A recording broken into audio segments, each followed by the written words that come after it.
Oke, assalamualaikum warahmatullahi wabarakatuh. Selamat siang anak-anakku sekalian. Tadi sudah saya jelaskan mengenai timer delay relay. Sekarang aplikasi langsung ke rangkaiannya ya. Sekarang yang pertama yang sudah saya jelaskan, dalam satu rangkaian sistem pengendalian itu ada dua rangkaian. Satu rangkaian kontrol yang pertama. Rangkaian kontrol atau rangkaian pengendali digunakan untuk mengendalikan kontaktor sehingga bisa menggerakkan motor, sehingga yang kedua rangkaian yang sudah saya tunjukkan ini ada dua motor yang sebagai rangkaian daya. Rangkaian daya itu rangkaian yang terakhirnya menghubungkan pada daya motor untuk tegangan 320 volt. Kalau yang pengendalinya cukup 220 volt. Sekarang kita simak pada saat ini adalah rangkaian berurutan. Contoh aplikasi pada timer delay relay atau TDR. Yang pertama rangkaiannya adalah MCB, mini circuit breaker sebagai pengaman, kemudian turun ke bawah ada overload sebagai pengaman motor. Ini ada 9596, kemudian ada tombol push button off, tombol push button on. Ini ada rangkaiannya. Yang ini adalah coil A1 A2. Yang ini adalah coil timer sendiri ya, yang sudah saya jelaskan tadi. Ini ada kontaktor K2, kontaktor K2. Jadi kontaktornya ada dua, kontaktor 1 dan kontaktor 2, ada timer juga. Pada saat push button ini ya, ini push buttonnya sebelumnya ini ada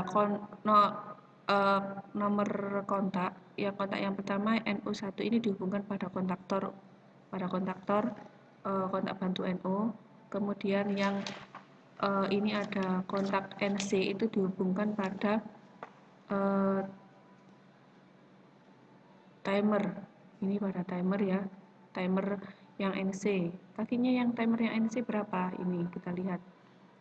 Untuk yang koilnya 2 dan 7, yang koilnya 2 sama 7, yang ini dihubungkan, yang ini ya. Kemudian ke atas itu ada yang NC. NC-nya itu pakai nomor 1 sama berapa? 4. Berarti ini 1 sama 4. Kemudian timer yang kedua ini NO. NO berarti menggunakan 1 dan 3. Ini ya, 1 dan 3, atau yang di sini sudah dikasih 6 dan 8. 6 dan 8 kan NO juga. 6 kaki 6 dan 8. Dalam kondisi terbuka kan NO, jadi dipasangkan juga. Sehingga yang ini tadi NC bisa pakai 5 sama 8, bisa pakai yang 1 dan 4.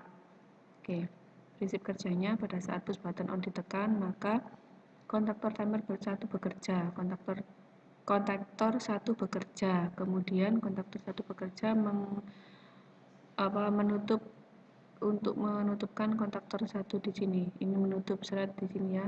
Nah, mengunci, kemudian arus dan tegangan akan mengalir ke timer ini, ke coil timer 2 dan coil 2 dan 7. Kemudian timer ini bekerja beberapa second, misalkan 5 detik, 1, 2, 3, 4, 5.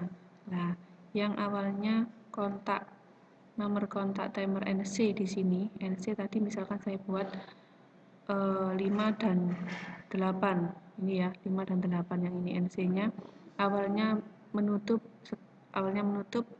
setelah dikasih sumber tegangan beberapa pada 5 detik.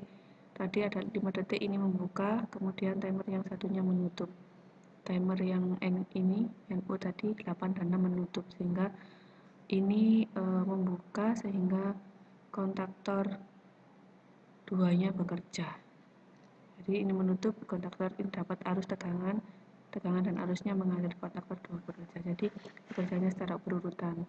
Kalau K1 tadi bekerja pada saat tadi push button on ditekan, maka kontaktor 1 bekerja, jadi akan menutupkan ini kontak utama pada MCB, kontak utama pada kontaktor 1, 2, 3, 4, 5, 6 ini akan menutup sehingga motor 1 bekerja. Kemudian saat timer ini berjalan selama 5 detik, 1, 2, 3, 4, 5, maka akan menutup timer yang kedua. timer NO yang kedua ini, sehingga kontaktor 2 bekerja. Kontaktor ini 2 bekerja diadjust oleh sudah mendapatkan sumber tegangan, maka kontak utama ingat ya, kontaktor kemarin ada kontak utama dan kontak bantu. Kontak utama di sini digunakan untuk pengendali dayanya, ada dayanya, sehingga kontaktor 2 utama di sini akan mengendalikan motor 2 ini akan berputar. Jadi bekerjanya berurutan, kontaktor 1 bekerja, kemudian diselingi oleh timer beberapa detik, kontaktor 2 bekerja. Begitu juga ini ya, kontaktor 1 pengendalinya bekerja, ini akan menutup sehingga motor 1 berputar. Selang beberapa detik maka kontaktor 2 bekerja di pengendalinya sehingga menutup kontak utama. Di kontaktor 2 bekerja, motor akan berputar. Jadi ini fungsinya pada coil kontaktor itu yang off ini sama yang on ini, sehingga bisa mengendalikan motor ini bisa berputar secara berurutan. Jadi nomor kontak ini jangan sampai salah pasang ya, anak-anakku sekalian. Saya harapkan kalian bisa mengerti. Terima kasih, itu penjelasan untuk timer delay atau DDR kali ini. Terima kasih. Kalau ada pertanyaan boleh silakan tanyakan langsung bisa via WA atau di Google Class. Terima kasih.